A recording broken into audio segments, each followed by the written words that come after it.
এসে ওরা শুনল মাইল তিনেকের মধ্যে একটা দারুণ সুন্দর পাহাড়ি ঝর্ণা আছে। খবরটা প্রথম নিয়ে এলো বিশু আর বাপ্পা। ওরা ঝর্ণা দেখতে যাবে শুনে ওদের ছোট বোন টুটুল আর মুনমুনও ধরে বসলো তাদেরও ঝর্ণা দেখাতে নিয়ে যেতে হবে। দিন পাঁচেক আগে দক্ষিণ বিহারের হাবিবপুরে বেড়াতে এসেছে দুটি পরিবার। বিশু আর মুনমুনের বাবা সরোজ বোস কলকাতার এক বড় ফার্মের মালিক। বাপ্পা আর টুটুলের বাবা রঞ্জন দত্ত কলকাতা হাইকোর্টের প্রথম সারির অ্যাডভোকেট। দুটি পরিবার বহুদিন খুব ঘনিষ্ঠ। ফি বছর পুজোর ছুটিতে কলকাতার বাইরে বেশ কিছুদিনের জন্য বেড়াতে যাবেনি। এবার তারা এসেছেন হাবিবপুরে। রেল স্টেশন থেকে অনেকটা দূরে হলেও স্বাস্থ্যবাস হিসেবে জায়গাটার সুনাম আছে। নদীর ধারে ছোট বড় পাহাড়, একটা পাহাড়ের মাথায় শেরশাহের আমলের দুর্গ। স্টেশন থেকে বাস ট্যাক্সিতে যোগাযোগ আছে, তবে জনবসতি কিছুটা কম। স্টেশন থেকে হাবিবপুরে আসার পথে মাইল পাঁচেক জায়গা জুড়ে ছোট বড় পাহাড় আর শাল, মহুয়া, দেওদারের ঘন জঙ্গল। জঙ্গলের বুক চিরে এগিয়ে গেছে পিচ বাঁধানো সরু পথ। বিশু আর বাপ্পার বাবা মায়েরা ওদের ঝর্ণা দেখতে যাওয়াই বাধা দিলেন না, তবে বললেন ট্যাক্সি নিয়ে যেতে হবে। ওদের 4 ভাই বোনের মধ্যে বিশু বয়সে সবচাইতে বড়, ক্লাস 10-এ উঠেছে। পথে বেরিয়ে বিশু বলল, ট্যাক্সির কি দরকার, আমরা হেঁটেই চলে যাব। ফেরার পথে ট্যাক্সি বা টাঙ্গা নেব। দুপুরে খেয়ে উঠেই বেরিয়ে পড়ছে ওরা, সঙ্গে টিফিন ক্যারিয়ারে কিছু স্ন্যাক্স। বিকেলে ঝর্ণার ধারে বসে ঝর্ণার মিষ্টি গান শুনতে শুনতে মজা করে খাবে। শাল, মহুয়ার অরণ্যের মধ্য দিয়ে পাকা সড়ক। শেষ আশ্বিনের ময়ূরকণ্ঠী রঙের আকাশের নিচে সোনামাখা রোদ ঝরে পড়ছে অরণ্যময় সবুজ পাহাড়ের গায়ে। গভীর জঙ্গলের দিকে তাকে টুটুল বলল, দুপাশে কি ঘন জঙ্গল দেখেছো বিশুদা? বাঘটাগো কিন্তু থাকতে পারে। বাপ্পা হেসে বলল, হ্যাঁ, তোর ঘাড় ভেঙে খাবে। মুনমুনও বলল, ভয় দেখাবে না বাপ্পাদা, ভালো হবে না বলছি। বেলা 2টোর পরেই ওরা ঝর্ণার কাছাকাছি পৌঁছে গেল। ঝর্ণা পথের ঠিক ধারে নয়, পাকা সড়ক থেকে আরো আধ মাইল বন বাজারের ভেতর মানুষ আর জঙ্গলের পশুর পায়ে চলা পথ ধরে এগোতে হয়। ঘন ছায়ায় ঢাকা জঙ্গলের মধ্যে দিয়ে চলতে চলতে ঝর্ণার শব্দ কানে এলো ওদের।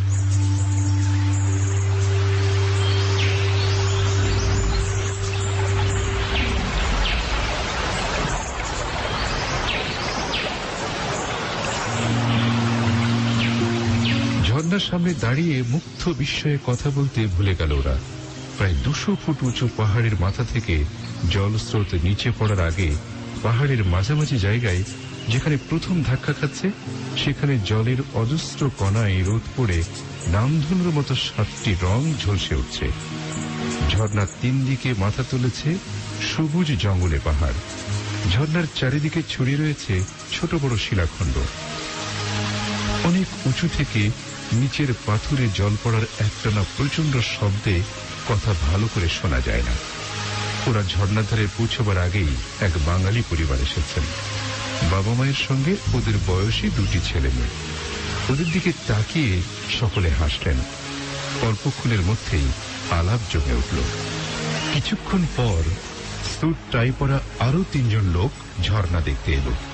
ছেলে মেয়ে দুটি বাবা মায়ের সঙ্গে নিজেদের পরিচয় দিয়ে আলাপ করল। একজনের নাম মনোহর প্রসাদ, আর একজনের নাম উমর খা, তৃতীয় জনের নাম শিবনাথ প্রধান। ছেলে মেয়ে দুটির বাবার নাম কমল চৌধুরী, ভদ্রমহিলা আলপনা চৌধুরী। ছেলে মেয়ে দুটির নাম রুনু আর ঝুনু। ঝর্ণার পাশের একটা পাহাড়ের দিকে তাকিয়ে বিশু বলল, এই টুটুল, মুনমুন, তোরা বস। ওদিকের পাহাড় থেকে আমরা একটু বেরিয়ে আসি। মুনমুন বলল, বারে, তোমরা চলে গেলে আমাদের ভয় করবে না বুঝি? ভয় করবে কেন? আলপনা চৌধুরী বললেন, আমরা তো রয়েছি। বিশু বাপ্পা পাহাড়ের দিকে এগিয়ে যাবার পর টুটুল, মুনমুন, রুনু ঝুনুর সঙ্গে ঝর্ণার জলের ধারে ছুটোছুটি করতে লাগলো। ছোট বড় বোল্ডারের উপর দিয়ে জলের প্রায় মাঝামাঝি চলে গেল। এই খোকা খুকুরা, মনোহর প্রসাদ চেঁচিয়ে সাবধান করে দিল, অত দূরে যেও না, জলে পড়ে যাবে। মুনমুনেরা ফিরে আসতে ফ্লাক্স থেকে গরম কফি ঢালতে ঢালতে শিবনাথ প্রধান বলল, খোকা খুকুরা কফি খাবে নাকি? না, আমাদের সঙ্গে চা আছে। মুনমুন জবাব দিল, আপনারা খান, তাহলে দুটো টফি খাও। ওমর খা হেসে ওদের দিকে এক মুঠো টফি এগিয়ে দিল। পকেট থেকে একটা মিনি টেপ রেকর্ডার বের করে চালিয়ে দিল মনোহর প্রসাদ। ঝর্ণার গান চাপক। ঝর্ণায় কালো মেঘের ছায়া পড়েছে, মাঝে মাঝে সূর্য আড়াল হয়ে যাচ্ছে। আর দেরি না করে সঙ্গে আনা খাবার সাজাতে বসলো মুনমুন, টুটুল। গল্প করতে করতে খেলো ওরা। খেয়ে উঠতে না উঠতেই পশ্চিমের পাহাড়ের আড়ালে সূর্য ঢাকা পড়ে গেল। অন্ধকারে ছেয়ে গেল চারিদিক। পাহাড়ের গায়ে গাছপালার ডাল কালো হয়ে এলো। চটপট টিফিন ক্যারিয়ারে গুছিয়ে নিয়ে উঠে পড়ল ওরা। কিন্তু কিছুটা এগোতেই দারুণ বৃষ্টি এলো।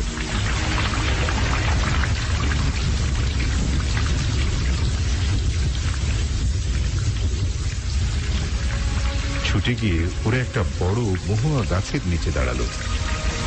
বিশুরা ভেবেছিল অসময়ের বৃষ্টি কিছুক্ষণের মধ্যেই থেমে যাবে, কিন্তু আধ ঘন্টার পরও বৃষ্টি থামার কোনো লক্ষণই দেখা গেল না। পাহাড় জঙ্গলের ওপর ঝরঝর শব্দে বৃষ্টি ঝরতে লাগলো। বিদ্যুতের ঝলকানিতে আলো হয়ে উঠল গাছের নিচের অন্ধকার। মেঘের গুম গুম শব্দে কেঁপে উঠল পাহাড়। বৃষ্টির ঘন কুয়াশা ভেদ করে কোনো দিকেই আর নজর চলে না। গাছের পাতা থেকে জল ঝরে ওদের সারা গা মাথা ভিজে চকচকে। মুনমুন টুটুল ভয়ে জড়াজড়ি করে দাঁড়িয়ে রইল। আচমকা বাজের শব্দে ওদের কানে তালা ধরে গেল। দেখল বাজ পড়ে পাহাড়ের মাথায় একটা গাছে আগুন ধরে গেছে। ঘণ্টাখানিক পর বৃষ্টি কমে এলো। আকাশে এখনো ঘন মেঘের আনাগোনা। গাছের ডালপাতা থেকে জল ঝরছে। সড়কের দিকে এগিয়ে চলল ওরা। সকলের সামনে বিশু ওদের পথ দেখিয়ে নিয়ে চলল। বাড়ি থেকে বেরোবার সময় পাশ ব্যাগে টর্চ এনেছিল। টর্চ জেলে জঙ্গলের ভেতর দিয়ে এগিয়ে চলল। পায়ের নিচে বৃষ্টির ঘোলাটে জল হু হু করে বয়ে যাচ্ছে। পায়ে চলা পথের কোনো চিহ্ন নেই। পূর্ব দিকে সড়ক, ওরা পশ্চিমে পাহাড়ের দিকে এসেছিল। পথের চিহ্ন না পেয়ে ফের পূর্ব দিকে এগিয়ে চলল। কিন্তু কিছুটা এগিয়ে বুঝতে পারল জঙ্গলের মধ্যে ওরা দিক ভুল করেছে। বাপ্পা ভয়ে ভয়ে বলল, বিশুদা, এদিক দিয়ে আমরা আসিনি। মুনমুন বলল, কি আবার হবে? বিশু ওদের ভরসা দিল, আয় আমরা ফের ঝর্ণার কাছে ফিরে যাই। পেছনে হেঁটেও কিন্তু ঝর্ণার কাছে যেতে পারল না। ঝর্ণার শব্দ তখন আরো দূরে। দিনের আলো নিভে গেছে। বাপ্পা জিজ্ঞেস করল, এখন আমরা কোন দিকে যাবো বিশুদা? জঙ্গলের ভেতর টর্চের আলো ফেলল বিশু। পথের কোনো হদিস করতে পারল না।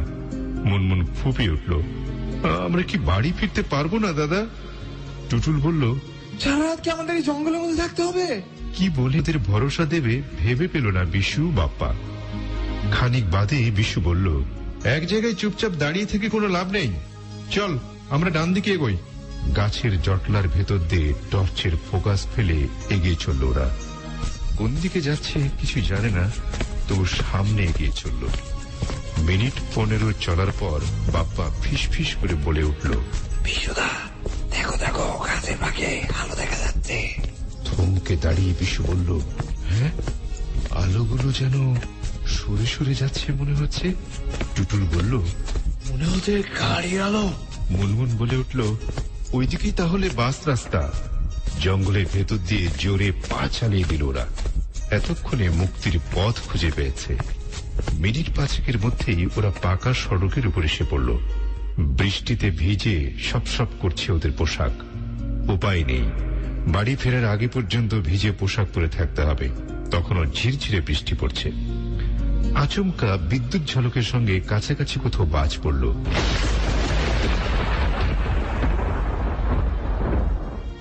সেই সঙ্গে ফের চেপে নামল বৃষ্টি।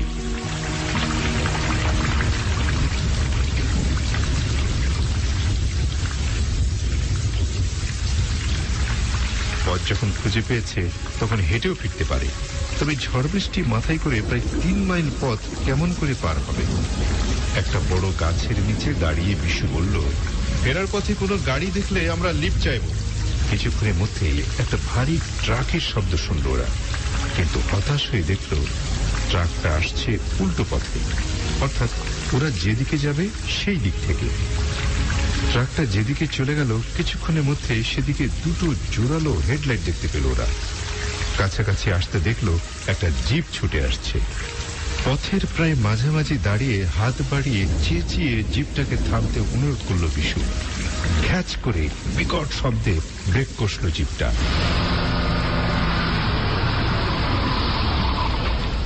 ড্রাইভিং সিট থেকে একজন মুখ বাড়ালো, খোকা কুকুরা, কোথায় যাবে তোমরা? হাবিবপুরে। মিনতি করল বিশু, আপনাদের জিপে দয়া করে পৌঁছে দেবেন আমাদের। বাপ্পা বলল, খুব বিপদে পড়েছি আমরা। আরে তোমাদের সাথে আমাদের ঝর্ণায় দেখা হয়েছিল না? ড্রাইভিং সিট থেকে গলা বাড়িয়ে বলে উঠল মূর্খা। পেছনের সিট থেকে শিবনাথ বলল, কে বাত, এখনো বাড়ি ফেরোনি তোমরা? জলদি উঠে এসো গাড়িতে। পেছনের সিট থেকে মনোহর প্রসাদ সামনের সিটে উঠে এসে ওদের জায়গা করে দিল। পেছনের সিটে ঠাসাঠাসি করে বসলো সকলে। জিপে স্টার্ট দিয়ে উমর খা জিজ্ঞেস করলো, হাবিবপুরে কোথায় থাকো তোমরা? চকের কাছে স্টেট ব্যাংকের সামনে আমাদের পৌঁছে দিলেই আমরা বাড়ি চলে যেতে পারবো। জিপ ছুটে চলল। এতক্ষণে সত্যি নিশ্চিন্ত হলো ওরা, আর কয়েক মিনিটের মধ্যে বাড়ি পৌঁছে যাবে। ওদের বাড়ির লোকেরাও হয়তো এতক্ষণ খুঁজতে বেরিয়েছেন। মোড়ের পর মোড়, বাঁকের পর বাঁক পার হয়ে বৃষ্টির মধ্যে ভিজে রাস্তায় চাকার নিচে ছরছর শব্দ তুলে জিপ ছুটে চলল। জিপের হেডলাইটে বৃষ্টির ফোঁটাগুলো রূপলি জরির ঝালরের মতো ঝলমল করতে লাগলো। প্রবল বৃষ্টিতে পথের আলো নিভে গেছে। পিছল পথে গাড়ি তেমন জোরে ছুটতে পারছে না। আধ ঘন্টার মধ্যেও গাড়ি হাবিবপুরে না পৌঁছতে ভাবনায় পড়ল বিশু। জিপে 15 মিনিটও লাগবার কথা নয়। হাবিবপুর ঠিক চেনেন তো? উমর খার দিকে তাকিয়ে জিজ্ঞেস করলো বিশু। হ্যাঁ হ্যাঁ, বলে উঠল উমর খা। হাবিবপুর থাকি, হাবিবপুর চিনব না? হাবিবপুরে পৌঁছতে আর কতক্ষণ লাগবে? চিন্তিত মুখে জিজ্ঞেস করলো বাপ্পা। সেও একটা কিছু সন্দেহ করেছে। পথে আলো না থাকলেও চকিত বিদ্যুতের আলোয় বাইরে দেখার চেষ্টা করলো বিশুরা। আশপাশের গাছপালা পাহাড় দেখে মনে হচ্ছে গাড়ি হাবিবপুরের দিকে যাচ্ছে না। তাহলে কোন দিকে চলেছে ওরা? কোথায় নিয়ে যাচ্ছেন আমাদের? শক্ত গলায় বলল বিশু। কেন হাবিবপুরে? হেসে উঠল উমর খা। না, হাবিবপুরের দিকে যাচ্ছেন না আপনারা। বিশু বলল, কোথায় চলেছেন আপনারা? গেলেই জানতে পারবে। ব্যাক সিটে ওদের পাশে বসে বলল শিবনাথ। একটা চকচকে ছোড়া ওদের চোখের সামনে নাচিয়ে বলল, চুপচাপ বসে থাক, নইলে জান খতম করে দেব। জঙ্গলের ভেতর তোমাদের লাশ গায়েব হয়ে যাবে। তার মানে? বাপ্পা বলে উঠল, আমাদের জন্য আমাদের অন্য কোথাও নিয়ে যাচ্ছেন? মতলব কি আপনাদের? বলে উঠল বিশু। কি করতে চান আমাদের নিয়ে? মতলব খুব সোজা, বলল মনোহর প্রসাদ। তোমাদের বাবাদের কাছে তোমাদের খবর পাঠাবো আমরা। 50,000 টাকা না দিলে ছেলে মেয়েদের ফেরত পাবেন না। আপনারা শয়তান! চিৎকার করে উঠল বিশু। এই মতলবে তাহলে সেই দুপুর থেকে আমাদের পিছু নিয়েছিলেন? তুমি দেখছি খুব বুদ্ধিমান। হঠাৎ একটা তীব্র আলোর ঝলক এসে পড়তে বিশু তাকিয়ে দেখল পেছনের রাস্তা দিয়ে একটা গাড়ি আসছে।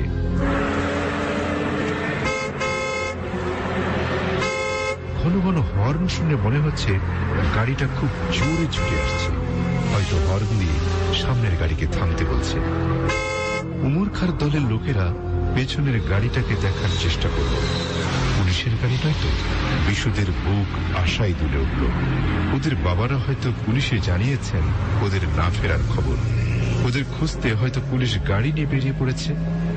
দেখতে দেখতে পেছনের গাড়িটা তীব্র বেগে ছুটে এসে ওদের জিপকে ওভারটেক করার চেষ্টা করে ডান পাশে এসে পড়ল।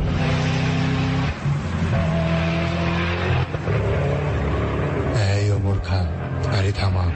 আরে কে? বশির খান। গাড়ির স্পিড কমিয়ে মাথা বাড়িয়ে বলে উঠল ওমর খাঁ। হ্যাঁ রে, আমি। চেঁচিয়ে বলল পাশের জিপের ড্রাইভার। গাড়ি থামা। ঘ্যাচ করে ঝাঁকানি দিয়ে থেমে গেল বিশুদের জিপ।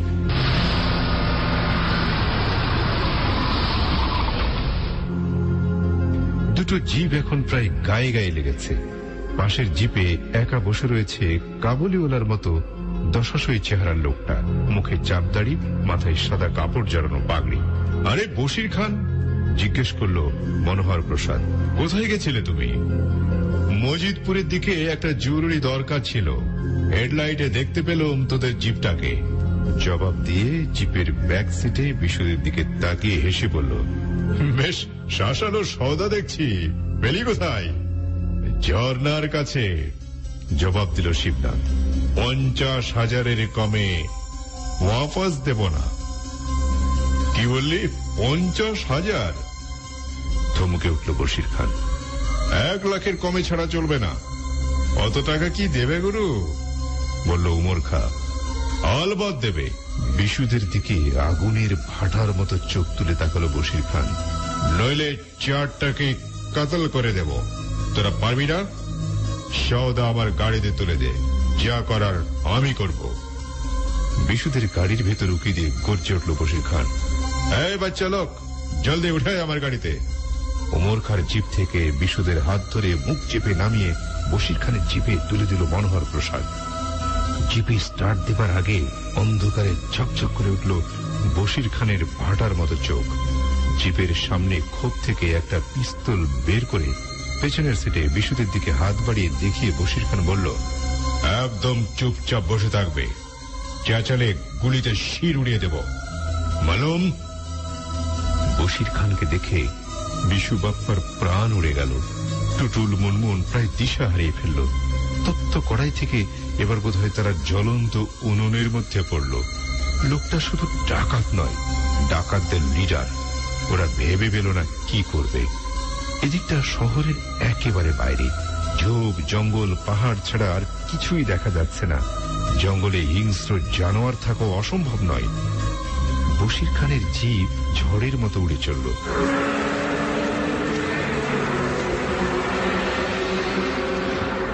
মুষলধারে বৃষ্টির বাধা মানছে না। নিমিষের মধ্যে বাঁকের পর বাঁকে 3-4 মাথার মোড় পার হয়ে যাচ্ছে। পাশের গাছপালা ভালো দেখা যাচ্ছে না। সামনের গাড়ি চোখের পলকে সরে সরে যাচ্ছে। জিপের তীব্র হর্ন শুনে বা পাশ ঘেঁষে পথ ছেড়ে দিচ্ছে। ড্রাইভিং সিটে বসে থাকা ওই মানুষটার যেন ভয় ডর বলে কিছু নেই। সামনে ট্রাক এসে পড়লে ব্রেক কষার সময় গাড়িটা উল্টে যাবে, কেউই বাঁচবে না। বিশু বরাবর ডান পিটে, কিন্তু এখন আর ভাবতে পারছে না কি করে এই সাংঘাতিক ডাকাত তার হাত থেকে বাঁচবে।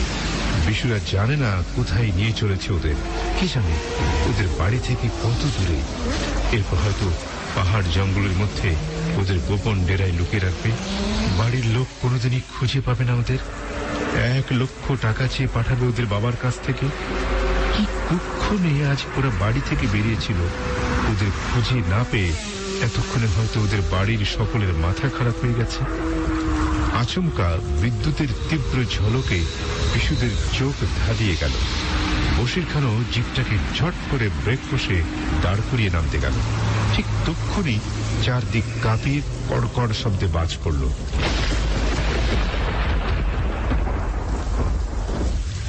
কয়েক সেকেন্ড চোখ ধাঁধানি ভাবটা কাটতেই বিশুরা দেখল মাটিতে অজ্ঞান হয়ে পড়ে আছে বশির খান। চোখ কচলে বাপ্পা বলল, বিশুদা দেখো দেখো, ওই হাবিবপুরের স্টেট ব্যাংক, ডান পাশের গলিতে আমাদের বাড়ি। জিপ থেকে নেমে টুটুল মুনমুন ততক্ষণ ওদের বাড়ির দিকে ছুটতে শুরু করেছে। পেছনে বিশু আর বাপ্পা। দরজা খুলে মারা ওদের জড়িয়ে ধরে কেঁদে উঠলেন। ওদের বাবারা তখনও থানায় বসেছিলেন। ফোনে ওদের ফেরার খবর পেয়ে একজন এএসআই এর সঙ্গে থানা থেকে ছুটে এলেন। এদের কাছে সব শুনে তখনই ব্যাংকের সামনে ছুটে গেলেন, কিন্তু কোনো জিপই দেখতে পেলেন না। এএসআই মিস্টার শর্মা জিজ্ঞেস করলেন, জিপের ড্রাইভারের নাম জানো? হ্যাঁ জানি, বশির খান, জবাব দিল বিশু। খুব লম্বা চড়া দেখতে। টুটুলের বাবা রঞ্জন দত্ত সভায় বললেন, ও বাবা, সে তো শুনেছি খুব নাম করা ডাকাত। মিস্টার শর্মা হেসে বললেন, একসময় সে ডাকাত ছিল ঠিকই, কিন্তু পরে ও সব ছেড়ে দেয়। বরং সে ডাকাত সেজে তাদের সঙ্গে মেলামেশা করে পুলিশকে অনেক খবর এনে দিত। বলছেন কেন? তবে কি সে আবার ডাকাতি করা শুরু করেছে নাকি? জিজ্ঞেস করেন সরোজ বোস। না মিস্টার বোস, তা নয়। বিষণ্ণভাবে মাথা নাড়েন মিস্টার শর্মা। আসলে গতকাল রাতে এখান থেকে 20 মাইল দূরে জঙ্গলের কাছে বাজ পড়ে মারা গেছে বশির খান। আমি তাই তো অবাক হচ্ছি আপনাদের ছেলে মেয়ের মুখে তার কথা শুনে। এদের বাঁচিয়ে বসির কি চেয়েছিল তার কৃতকর্মের প্রায়শ্চিত্ত করে যেতে?